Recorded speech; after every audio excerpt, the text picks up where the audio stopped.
Regardless, this guy was like, I'm out of here. I'm leaving. So he called an Uber and skedaddled on home.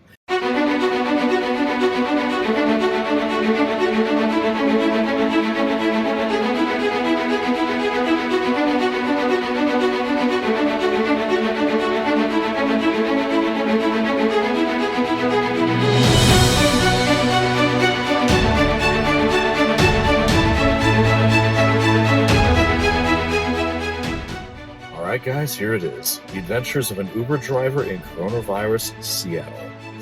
So I've been driving in Seattle for about a year now, and things have changed a lot around here. Like just earlier today at 5 p.m., I was looking at the Highway 99.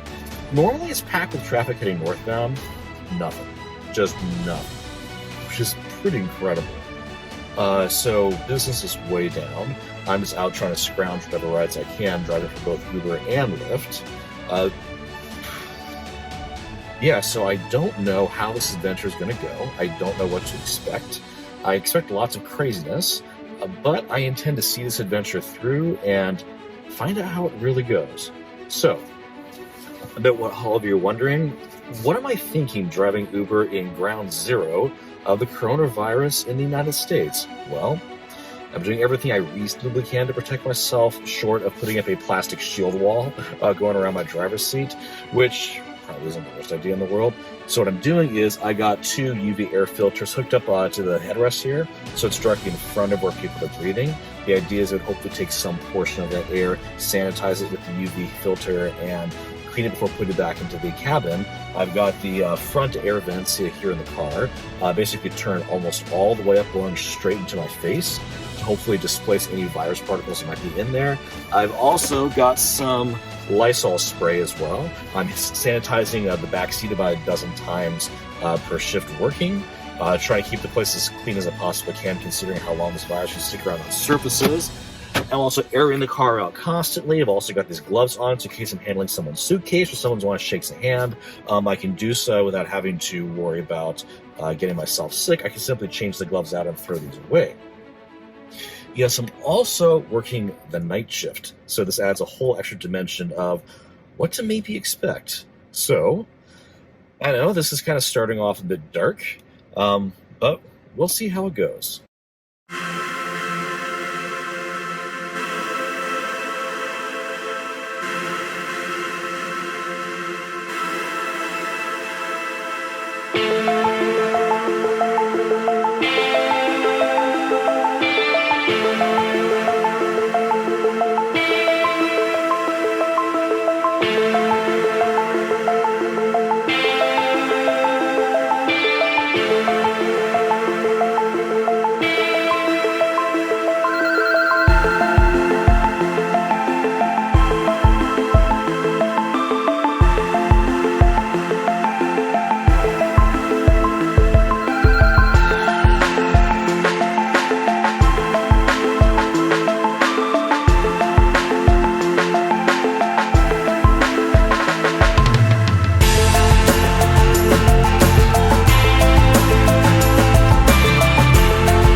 So just witnessed a crazy thing. So I was driving a passenger around at 4 o'clock in the morning, and there was all these police vehicles and fire vehicles kind of off to the side next to an Arby's, and we're all kind of wondering like what's going on, what's here.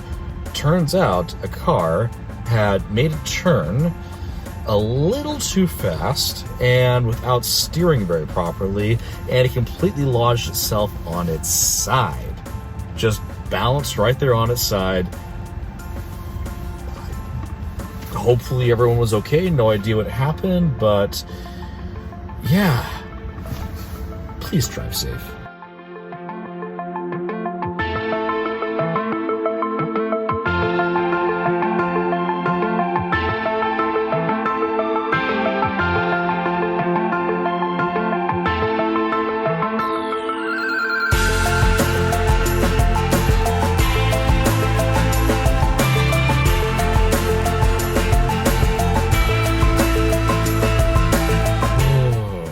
Finished driving home two drug addicts.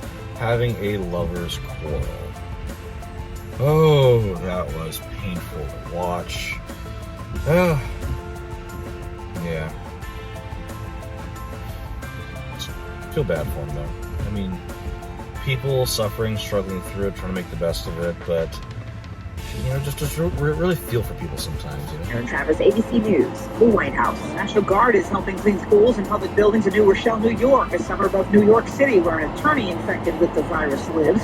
In Missouri, a family is facing some serious accusations after they broke a quarantine. It's frustrating, I'm just confused about the whole situation. Code Keeper's daughter attended a school dance in the St. Louis area with a classmate whose sister had tested positive for COVID-19.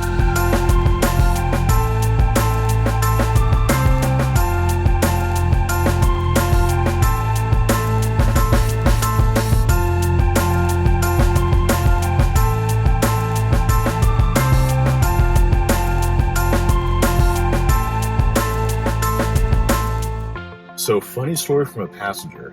So I was going to pick this guy up, and his face looked a little freaked out. So it turns out his story was he was going to a bar to meet a friend for karaoke night, and as his friend was approaching, his friend said he had a fever.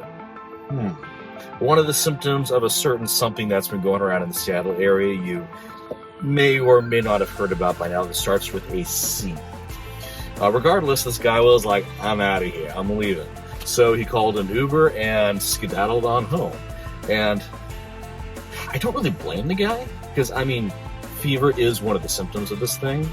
And, it's spreading rapidly around here, and you don't want to get sick if you can help it. So, glad I could be here to help him get home and stay safe. Hopefully that means he didn't pass it on. That's what I do with almost all my passengers after they leave. Just keep it clean, folks. Keep it clean.